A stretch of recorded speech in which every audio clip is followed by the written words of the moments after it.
Hello, friends. Happy Tuesday. Wow, the week of Thanksgiving. I hope that you're having an incredible week. You've been staying busy.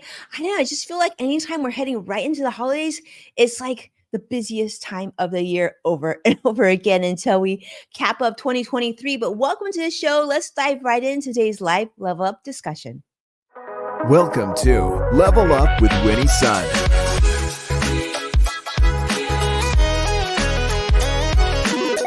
Market update. Speed round.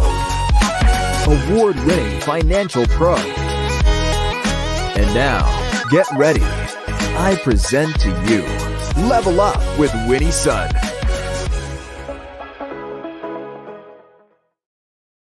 Hello, Carlos. Hello, Joshua. Wow, so many friends joining us live right now. It's awesome to see you.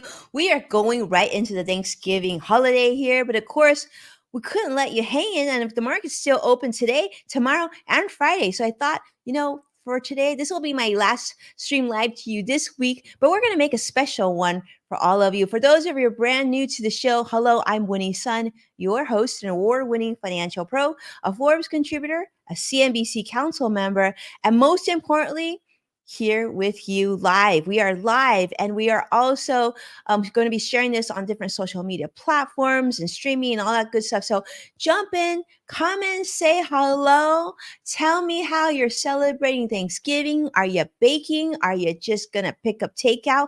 I want to hear. I want to hear the details. So definitely don't be shy. All right, let's kick it off. Let you know what the market is doing right now. Yay. The market is in negative territory currently. I mean, we kind of were hoping that the better days of last week would continue, but not so much luck right now. The Dow's down 57 points, Nasdaq down 75 points too.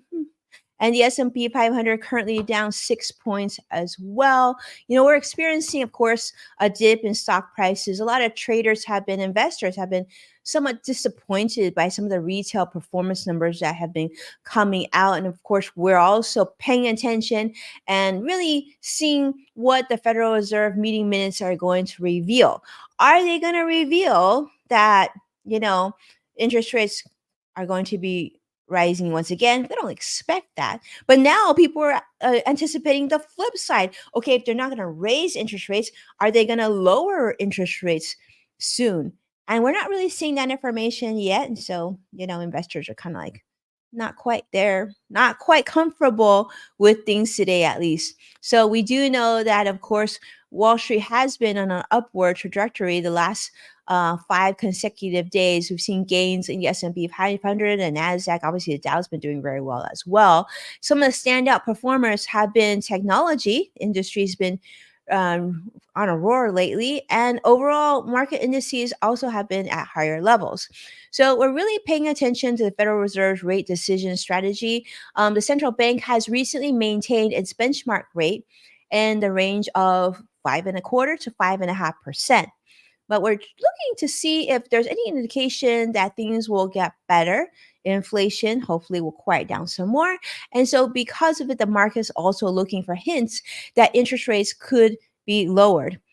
I don't think you should hold your breath. I don't think this is going to be anytime soon. I'm going to ask my guests this in just a moment as well. Yeah, speaking of guests, I have a very special friend that's coming on the show with us. I mean, we couldn't have a Thanksgiving show without making a special. And this one's he's pretty awesome. You'll see just in just a moment. All right. So anyhow, we are seeing changes in the real estate market. We're seeing mortgage rates drop a little bit. Some positive news, but one area that you may have been following, if you haven't been, I want to tell you the last few days, not a ton of really interesting financial news. But this story is one that I've been following, and you probably have as well. We talk about AI on this show quite frequently. And one area that many of you have shown experience in, as well as myself, is ChatGPT. But the question is, have you asked ChatGPT where Sam is? Sam Altman, as you know, a very prominent figure in Silicon Valley. You've seen him on the news, you've seen photos, you've seen a lot of articles about him. He's considered a visionary, almost like the one and always great Steve Jobs, who's no longer with us. But as you know, Sam, CEO of OpenAI, which is, of course, the leading AI company, Well, looks like he's been ousted by the board of OpenAI, causing a lot of confusion and challenging discussions and tons of articles and stories in the tech community. Now, this situation, they're saying it draws a lot of parallels to the one Steve Jobs on his own struggles with Apple's board in 1985, at which point when he left the company, only to return later for a very historic second phase. And like, thank goodness he came back. Look at where Apple is today, right? So Silicon Valley has sort of this long-standing fascination with visionary founders such as these individuals. So there's a lot of articles talking about this. Not only that, we've seen now that hundreds of employees at OpenAI have penned saying that they want Sam back and they would even potentially resign themselves if Sam didn't come back. So, yeah, we'll follow that story very carefully and closely, and I'll update you if we see more information. But I think that story has gotten a lot of traction in the last couple days, but we'll see how it does after the Thanksgiving weekend, right? Now, that's all I'm going to share today because I want to save plenty of news for those of you to meet Eric. Now, let me just say, let's bring Eric back onto the show. Eric Rosenberg, awesome human. Hi, Eric. How are you today? Hello, it's so great to be here. Thanks for having me. I'm doing great. I'm in sunny Southern California, just like you. It's a windy day, but it's really nice to be out and ready for Thanksgiving. I know. And I see the money hat. You're Oh, yes. channeling good level up vibes here. How, how fun is Absolutely. I'm all about the money. I write about money. I talk about money. One time I even made a real bed of money, of dollar bills, and I took a nap on it. So the I'm all whole about the bed? money. Okay, well, we know what he represents. Now, Eric might be familiar to you. You probably read him in Business Insider. He's been in Forbes, U.S. News and World Report, Investopedia, NerdWallet, Yahoo Finance. It goes on and on. Not only that, Eric hosts a very successful personal finance. He's a personal finance guru, of course. He also has podcasts. He's been on various TV, radio shows, and I guess over 100 episodes of personal profitability podcasts. So he not only does his own podcast, but he helps a lot of other individuals in the business finance space with their own podcasts and their own media brands and whatnot. Even having his own agency. Eric, you're kind of like, I don't know, like Superman today or Like every day. I have 2 finance degrees. I have a strong background, and if you told me during college I would have ever been a writer when I grew up, I probably would have laughed at you. But here I am. I've been doing this full time since 2016, and it's exciting to be able to use that education and expertise to help people improve their money. That's what I'm all about. It's what gets me excited. It's pretty cool. I can help people with their money and make a living doing it. Amazing. Well, Carlos is saying nice, and I see Joshua saying hello. Eric, they're saying hello to you. A lot of friends joining us on all different platforms. A busy, busy day. Well, Eric, I feel like this is something I know you are in beautiful, sunny Southern California today, enjoying the very mild, nice, happy weather that we're having right now. But we got to talk about this, and that is travel this Thanksgiving and this holiday season because there's been so much news. More than 10 million people have already passed through TSA, the Transportation Security Administration. You know those gates when you're at the airport. This is surpassing even pre-pandemic 2019 numbers. In fact, they said that tomorrow alone, we're projected to see nearly 50,000 flights, which FAA says, has opened up. They've even opened up additional airspace, typically reserved for the military along the East Coast. And we're also dealing with severe storms in parts of the United States here that could cause tornadoes, property damage. Yikes, Eric, this is a lot. Like when you're looking at this, and I know this is a big part of what you do is helping families obviously make smart decisions about their money. But let's face it, you're also kind of a travel guru, if you will. So, Yeah, I'm a little bit of a travel hacker, you might say. Yeah, I know you were just at the amazing conference CarCon with my good friend Jason Steele and many, many travel gurus there. They're talking about even if you're doing road trip, AAA has warned about like lots of traffic on the road. Amtrak is saying they're expecting increased ridership on the train. We know like what we're expecting some major of a lot of passengers at airports across the country. What is a family to do, or what is a person to do? Do you have any tips for this time of the year? Sure. The first thing I'd say to do is keep calm. Know that there could be delays, there could be frustrations. It happens even during slow travel seasons. We're often running into delayed flights and people who are always in a hurry and not very polite these days when you're in airports and elsewhere. So, the first thing you should remember is delays might happen, issues might come up. That's just a normal part of travel, especially in such a busy time.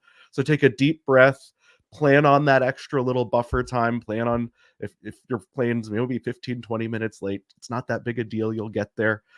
That's my biggest tip going into this is be ready for delays, be ready for hiccups in the road, and keep calm. That's important, especially if you have little kids. I have 3 little ones, and I know every time we head to the airport, it can be a frustrating and challenging experience, especially when it's super busy and there's long lines at security. And Wendy, you just mentioned TSA. Even with the super fast passes I get from my credit cards as benefits, that's like TSA pre-check and clear. Even those lines can get really long. So be prepared for that. Get to the airports plenty early, plan on extra time. And another good thing to have in your back pocket, and this is advice for people who have good credit, who will always pay off their cards in full every month by the due date. If you have a lot of travel in your life, even if it's just 3, 4 times a year, having a premium travel credit card that has benefits and features that can help you in the event of travel delays can be really helpful. And cards, especially if you're traveling just with a small group, it gets a little trickier when you have a bigger family. But cards that give you that free pre-check or global entry membership and reimburse you for clear, things like that, they can help you get through the airport a lot quicker, and they can help cover the cost if something goes wrong. I love that. Yeah, that's absolutely great advice, Eric. I do think that, especially when you're traveling, and you mentioned that when you have, whether even if you're traveling alone or if you have a bigger group with you, you want to kind of plan ahead and get in that good mind space, right? Like you said, keep calm. I think that's a really smart thing. You mentioned about getting to the airport early. And so let me ask you this. What's your recommendation, domestic, international? If someone's traveling right now, how early should they be getting to the airport? Sure. Well, every airport's a little different. If you travel a lot, you get to know your airport and the ins and outs. But even if you're used to getting through security, let's say you have that clear pass and you're used to getting through in maybe 20 minutes, I'd plan on at least an extra 10 or 15. If you are just a regular traveler and you're not someone who has access to those fast lanes, this time of year, I'd probably lean towards the kinda 2-hour mark to get through. And if you go to, like, a really small airport, like, not too far from me, the Santa Barbara Airport or the Burbank Airport, you can get through pretty quickly. But if you're at any major airport, I'm thinking of cities like, Denver, Seattle, LA, Atlanta, New York, Nashville, any big-sized city with a big, busy airport, I'd say 2 hours is probably pretty good for this time of year, even if other times you might only wanna cut it down to an hour or an hour and a half. Giving that extra half hour or so can help you get through those lines, especially if you have to check a bag. One time we got to the airport, a time I thought was plenty early, and it wasn't during the November holidays, it was during the summer holiday season. And there was such a long line to drop my bag with Southwest that we almost missed the flight because of that line, not the security line. So Yikes. remember, there's multiple lines that you might encounter on your way through. Yes, absolutely. I know. And then we asked a question to our audience of who's traveling and who's not. I will tell you, I've learned that I try to do the contrarian method where usually around Thanksgiving, usually around Christmas, that time, I try to not travel because I'd rather travel on off season. It's just a lot less stressful. One thing I want to ask you, Eric, is this, what are some of the key trends and changes in holiday travel that you've seen in the last few years? Sure. Well, the big landmine in the whole travel world was the COVID pandemic a few years ago. Thankfully, that worst of that is behind us, though there's still plenty of COVID and flu and colds going around. So do take care of yourself out there. But one of the biggest trends I've seen since COVID, which I think a lot of us have noticed, is people realized. Life's short. We don't want to just be stuck at home all the time. We want to get out there. So all travel seasons are seeming a lot busier. Whether you're traveling, on an off season, like Winnie mentioned, my favorite time to travel is actually also an off season. One of my favorite trips I ever took, I spent Thanksgiving in Paris, where they don't have Thanksgiving like we do, Smart. and there were hardly any American tourists there, so everything was cheaper and easier to get to, and I thought that was really nice. But if you are traveling, remember, again, it's going to be busy, especially domestically. I also like what Winnie just said. She likes to not travel during the busy times, or I like to tell people, travel to me. It's a nice time to visit Southern California where we have good weather and I don't have to deal with all those hassles. But we will be on the road. We're going one town up for Thanksgiving with my in-laws, and for that, I'm actually planning on about double the drive time as usual. Normally, it's a half hour or so. It'll probably be an hour plus with all the people driving up the coast for their Thanksgiving. So remember, it's going to be busy out there. As Winnie said at the beginning, it's busier than you've probably seen in a long time, even since 2019, before we were dealing with COVID. So keep that all in mind. It's busy out there, but that's not a bad thing necessarily. It means people are excited and happy to go visit family and friends, and hopefully we'll see that. We're talking about the stock market. Hopefully we'll see that trickle through into company earnings and airlines and retail and restaurants and elsewhere, and we'll have a good strong economy coming into the end of the year. I love that, Eric. Yeah, so true. Everybody is just looking forward to getting back together. And I love what you said. I mean, that's a good reminder. Yes, the early years of pandemic were really rough. It definitely kept a lot of us apart, right? And now is a chance people want to get back together. They want to see each other. But and you're right, the pandemic is still very much here. I mean, I shouldn't say pandemic. COVID is still very much here. So just be safe and be smart about how you travel. That's great advice. One thing that I think we got to talk about is this. When people travel, when we travel, everybody, all of us make certain mistakes and we can learn from these mistakes. What do you think are some common ones that people do when planning holiday travel? And what are ways that we can avoid them? I think you mentioned one, Eric, which I thought was really powerful about planning ahead, getting in that right mindset that, you know what, things are going to get delayed and it's okay. um, are there other things that you would say are good ideas to plan for ahead of time? Because people always say, like, well, one of my biggest fears is if I get to my connection and like my flight gets delayed and I can't jump on. I also heard of someone actually last week that said they had everything set up to go to Peru to visit, and then when they got to Peru, they realized there was something wrong with the entry with their passport or something, and they couldn't. So they literally had to stay at the airport overnight and then fly back home. Uh-oh, that's no fun. Hmm. I've been to that airport. I wouldn't want to spend the night.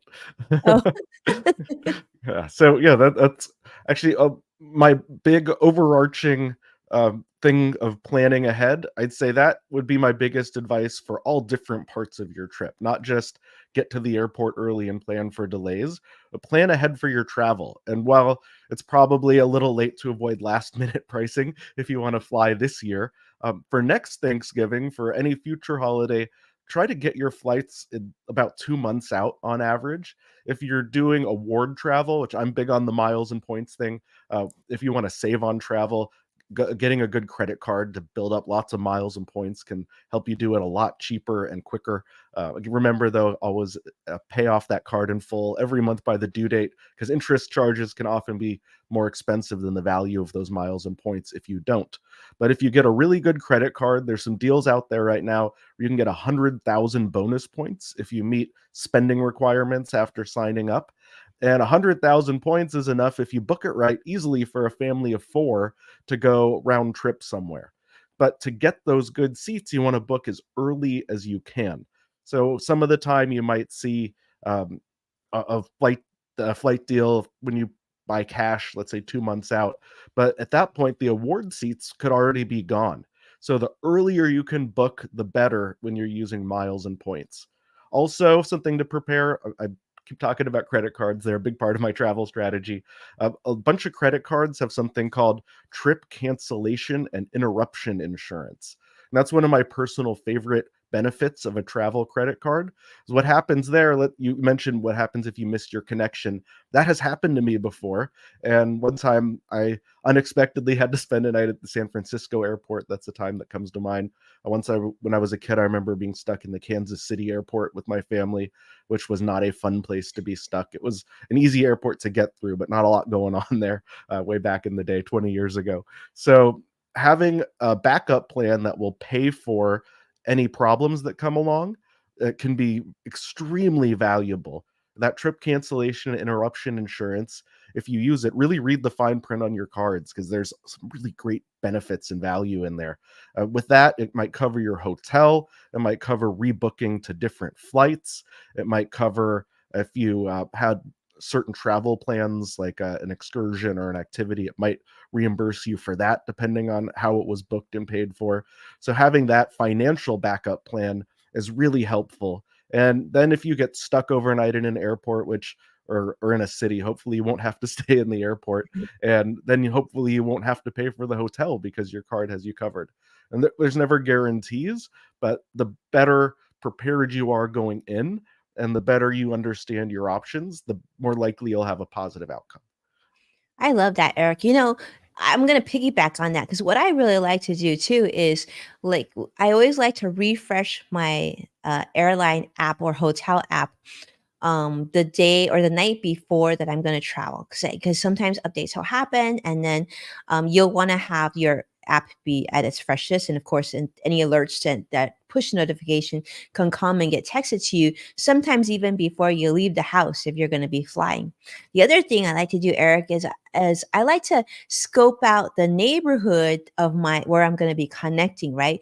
And just do a really quick search and see like which hotels in the area actually have availability and which ones like let's say, I have like loyalty a certain hotel chain to see which of those hotels would be close in case I get stranded.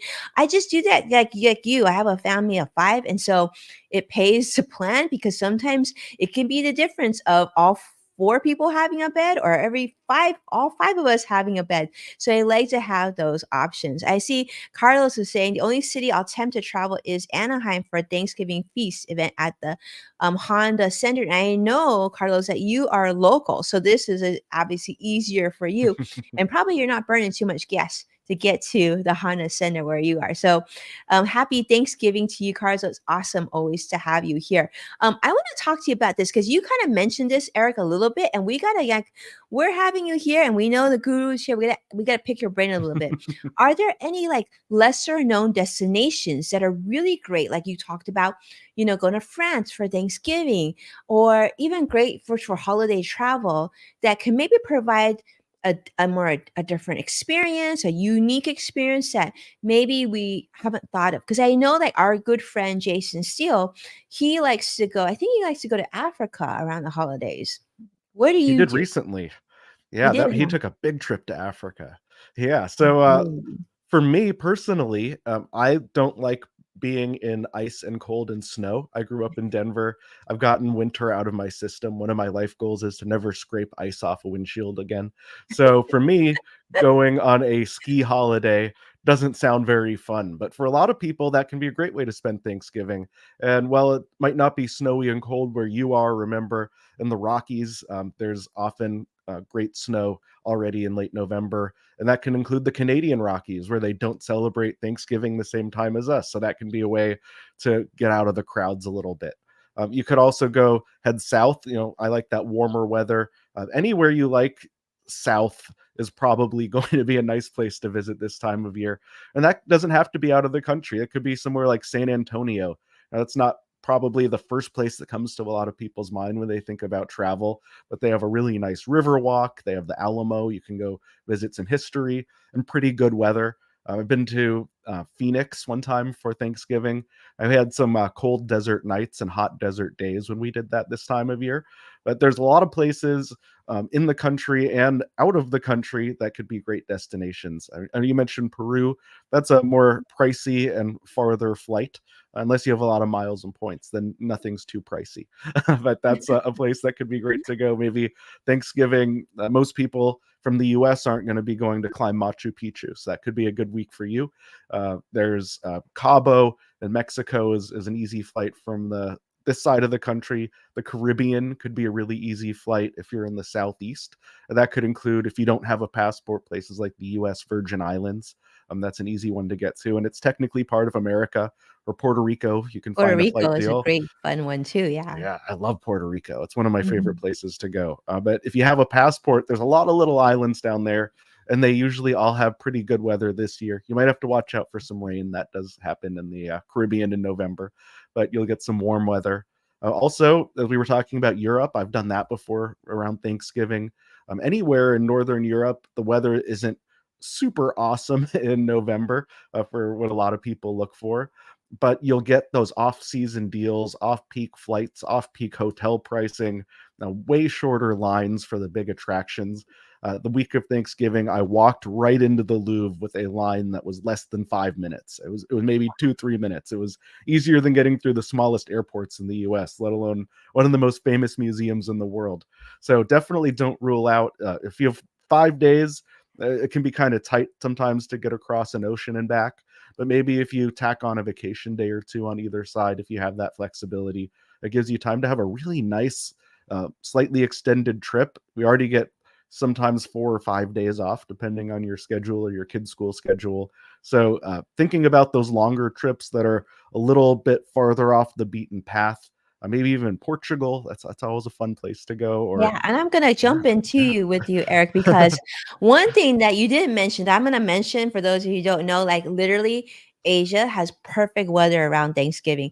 Right now, you're talking probably like high 60s, low 70s. That It's like sounds so nice. perfect. And they don't celebrate Thanksgiving. So like what Eric said, like avoiding the crowds. It's just so brilliant. In fact, Eric, I'm gonna tell you, I do exactly what you do, like plan ahead, use miles, book everything early. Well, I looked at the school district that my kids are in. I was able to go on Google and find next year's school calendar. I'm like, oh, we get a whole week off next year for Thanksgiving. High Ah. five. So that's like, I know, but then that would include the 4 weekend days. So I would give you Yeah. 9 days. I'm like, okay, we're so going to somewhere far. And then only to find out like that I looked at the wrong calendar. So yeah. But those Yeah, of you who don't have kids, you should do this. yeah, our kids' school districts, we can get the calendar, I think 3 years ahead. So we definitely have a lot of planning time. Wow. I've told my sister that, who doesn't have kids yet. She wanted to do a kind of last minute trip to Mexico one Go, time, and go. the flights were going to be a fortune for the 5 of us. So he said, "Here's this calendar for next year so we can plan ahead."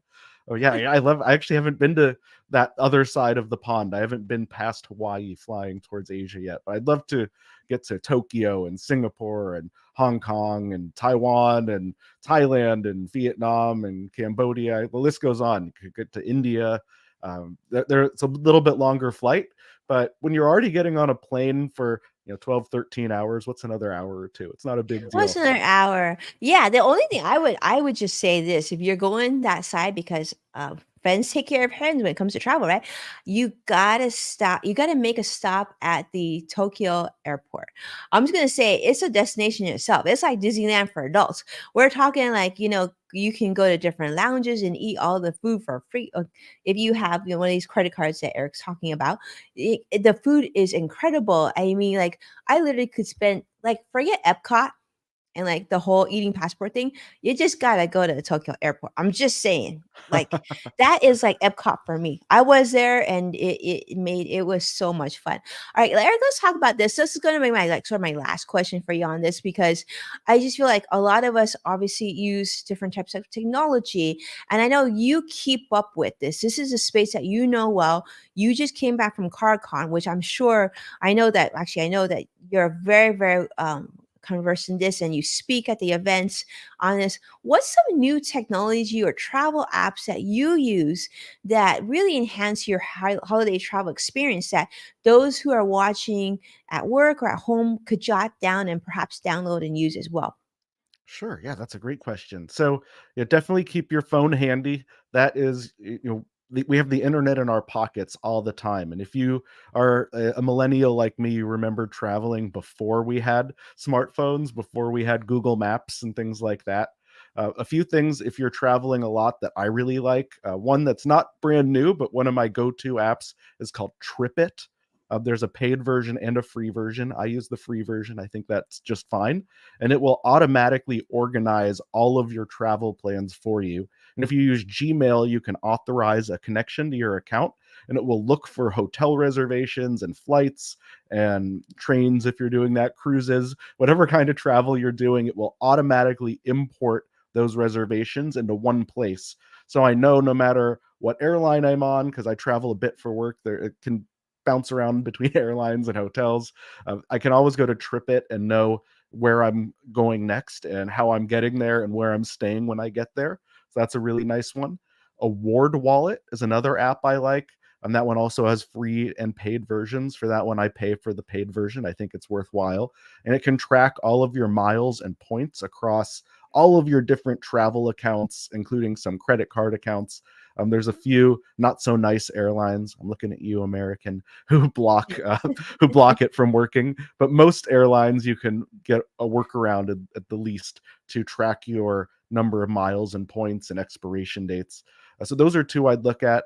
Also, a useful one to have in your back pocket if you get stuck anywhere is Hotel Tonight.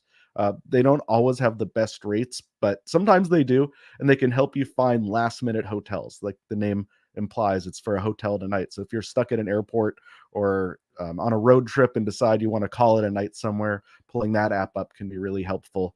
And last but certainly not least, the Google Maps app. You can find hotels in there with pricing. You can find just a plethora of information now right inside Google Maps on your phone or on your computer. So either any of those is really something I use at least once a week, probably more often, especially during travel season. Amazing, Eric. I love. Thank you so much for your list. I know that's actually, I've written several of those down and make sure that I get those downloaded. Let me ask you this. A lot of people, a lot of comments, we see a lot of viewers in here today. If they want to follow you, Eric, and learn what else that you're working on, and obviously all the things that you're currently working on in your agency as well, or just want to get connected with you, where should they go? Sure. The easiest place to find all my things is right here, eric.money in your browser. You don't need .com, just eric.money. That'll have links to all of my social media accounts, my website, ways to hire me and work with me, ways to follow me, and all the shenanigans I'm up to. And that's yeah, that's the best place to go. Just eric.money in your browser. Amazing. Hey, Thank you there so it much. is. There it is. Yeah. I love it. Well, thank you, Eric. It's been such a pleasure having you on the show. You are such a dear friend, and we appreciate you for making the time as we go into Thanksgiving. This is the way we do it. And a huge, heartfelt gratitude, warm hug, virtual hug to all of you. Fantastic for being here and being part of Level Up. We are so grateful. This Thanksgiving, we are so grateful for you being here and being part of a show. We know how valuable your time is. And so we are grateful for you being here each and every week. So make sure you hit that subscribe button and, of course, like as well to keep up with the latest updates that we have. And don't forget, you can find full episodes of Level Up with Winnie Sun if you tune in on NASDAQ, Amazon Fire, Samsung, LG, Roku, and many other streaming platforms. And don't forget, when you share this episode online, make sure to tag me at Winnie Sun, just like many of our friends that do here on this show. And we so appreciate it. With that, I just got to say happy birthday to Joshua Crossex Fighter. Once again, celebrating this Friday. It is such a treat, and we appreciate you and your support to this show. For those of you who want to listen to the show, also check out Yes Factor with Winnie Sun, which can be found on the Apple Podcasts and the LinkedIn Podcast Network. With that, stay well, stay safe, and if you're traveling, just like Eric says, stay calm and enjoy. We'll see you very soon. We'll see you again next week. Take care with your loved ones. Bye-bye now. Thank you so much, Eric. Thank you. It was great being here. Happy Thanksgiving, everyone. Happy Thanksgiving.